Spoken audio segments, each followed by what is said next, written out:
সেদিন বিচার হলে বুঝা যাবে আমি কি পাই আর কি না পাই। তাহলে হাসরের বিচারের পরে বোধহয় আপনার পাওয়া না পাওয়া শুরু হবে নাকি? قال رسول الله صلى الله عليه وسلم ما مات قامت عليه قيامة। যে লোকটা মরে যায়, রুহটা বের হয়ে যাওয়ার সঙ্গে সঙ্গে তার কিয়ামত শুরু হয়ে যায়। যদি আপনি নামাজি হন, রোজাদার হন, ইমানদার হন, সাহেবে কোরআন হন, ইসলামের পক্ষের শক্তি হন, তাহলে আপনার রূহ যখন কবজ করার জন্য আজরাইল এসে দাঁড়াবে, তখন আল্লাহ রাব্বুল আলামিন জান্নাতের একদল রহমতের ফেরেশতা পাঠিয়ে দেবেন। এই বেহেশতের ফেরেশতারা, যাও আমার ওই নামাজি বান্দা, ইমানদার, দিনদার বান্দা, তার বিচার মেয়াদ শেষ, এখন তার রূহটা সম্মানের সাথে কবজ করিও, আদরের সাথে, আদবের সাথে কবজ করিও, সে যেন ব্যথা না পায়, সাকরাতুল মউত, মৃত্যু যন্ত্রণা তাকে যেন বেশি কষ্ট না দেয়।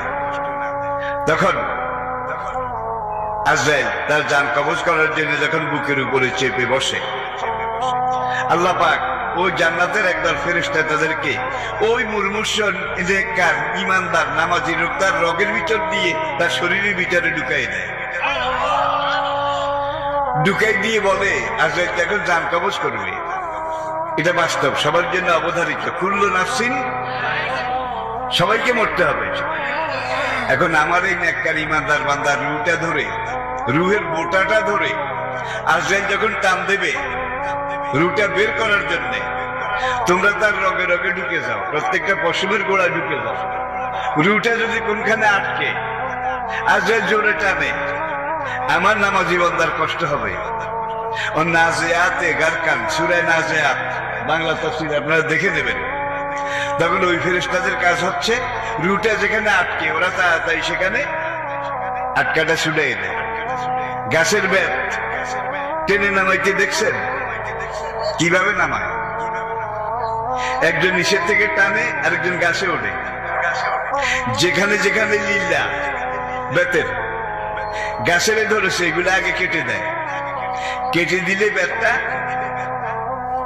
সহজে নেমে আসে, ঠিক কিনা বলেন? সূরা নাজিয়াতের মধ্যে আল্লাহ পাক বলছেন, আমার নামাজি, রোজাদার, ইমানদার, দিনদার বান্দা, তার যখন বিচার মেয়াদ শেষ হয়ে যায়, আজরাইলকে তার জান কবজ করার জন্য আগে পাঠাই, সঙ্গে সঙ্গে একদল রহমতের ফেরেশতাও আমি পাঠাই।